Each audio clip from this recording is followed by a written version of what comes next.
Hello and welcome. My name is Savannah, and today we'll be taking a look at the first of many games in The Sims' very long history of spin-offs, The Sims Online. I was planning on making a very big video about every single Sims spin-off game, and I still will make that at some point, but during my research, I found a lot of interesting things about The Sims Online, and I felt like it warranted its own video. So if that sounds interesting to you, then without further ado, let's load into The Sims Online.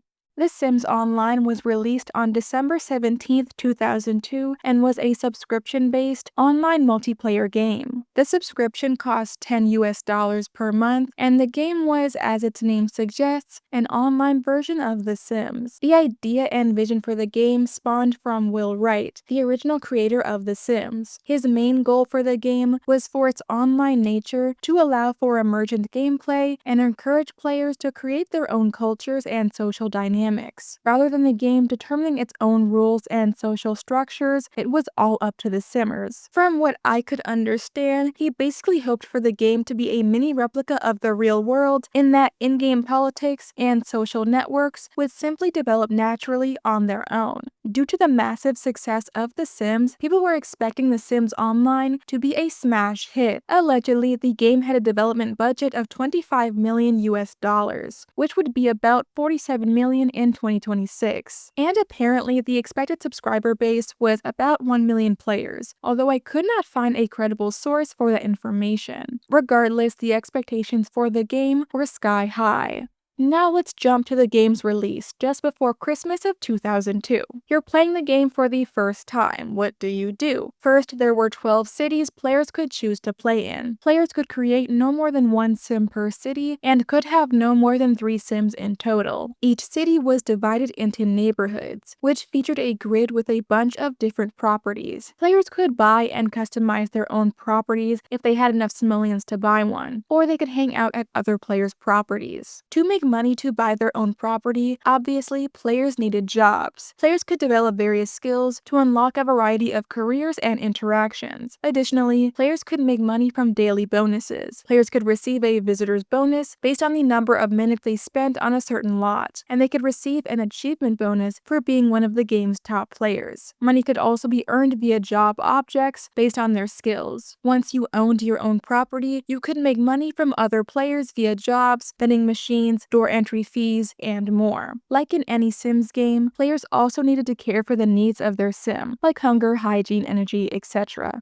Obviously, the main draw of the game was its multiplayer features. Players could hang out and interact with one another on user-made lots. They could also search for other players by name in the city view, which also showed the city's most popular sims. Players could talk to one another via an open text chat that made a speech bubble appear over their sim's head. Additionally, players could send private messages to specific players through the user interface. Like in The Sims, players could have different relationship levels with one another, like friend, acquaintance, enemy, etc. Based on 2 players' relationship level, players can make their sims do various gestures and interactions with each other.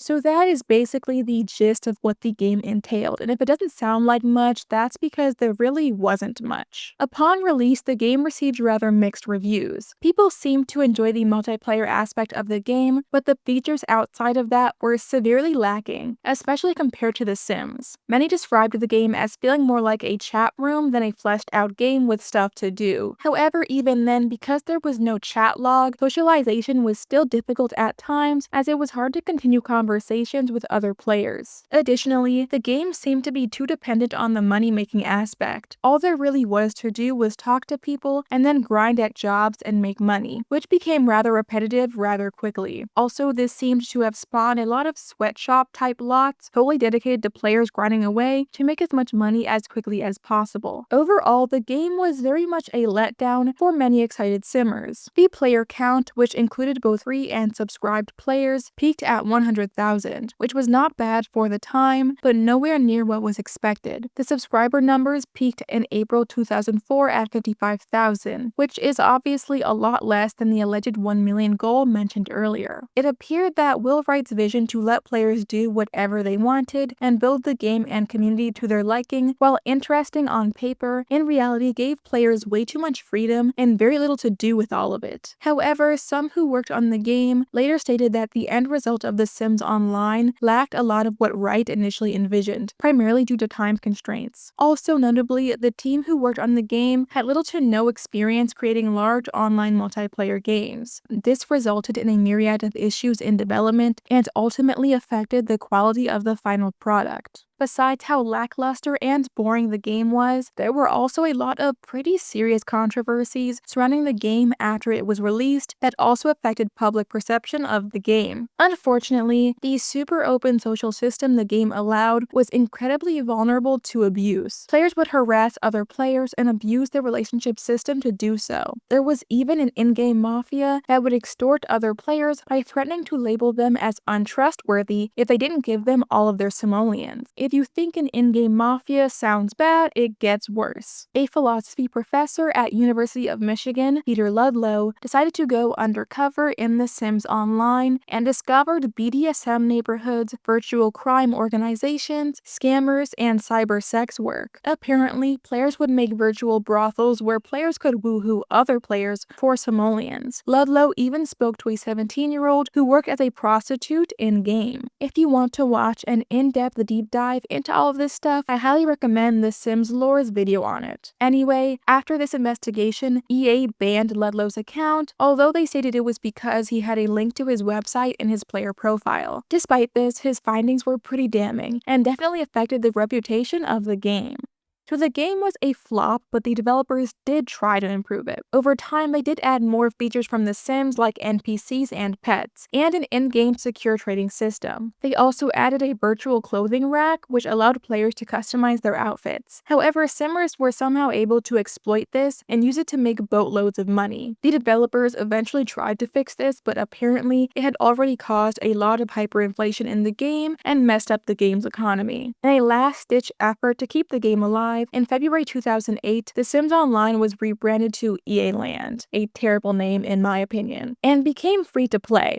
Additionally, a bunch of other changes were also made to the game. All the cities players could choose from were merged into one large city, with the exception of one that was used to test new features. Also, players could now buy plots of land and could create custom content and upload it for other players to purchase. The whole rebrand was still a failure though, mostly because the new content added was sort of mid and the rebrand announcement failed to capture anyone's attention in the first place. Finally, on August 1st, 2008, The Sims Online/EA Land was finally put to rest and shut down.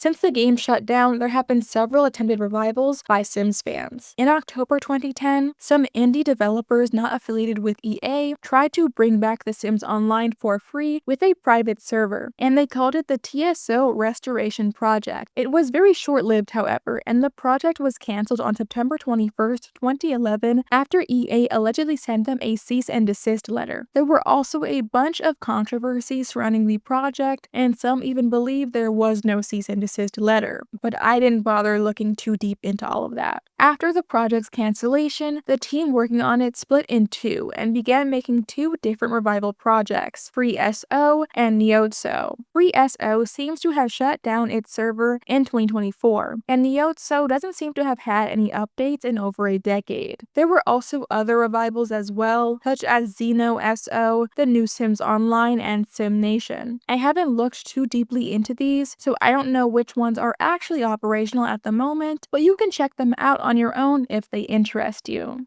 So that was the story of The Sims Online. I never got to play it, unfortunately, because I was way too young, but if you were, let me know down in the comments below what it was like. And if you have played any of the revivals that I mentioned, let me know as well. I hope you enjoyed this video. If you did, feel free to leave a like and subscribe for more videos like this one. I hope you have a fantabulous rest of your day, and I hope to see you in the next video.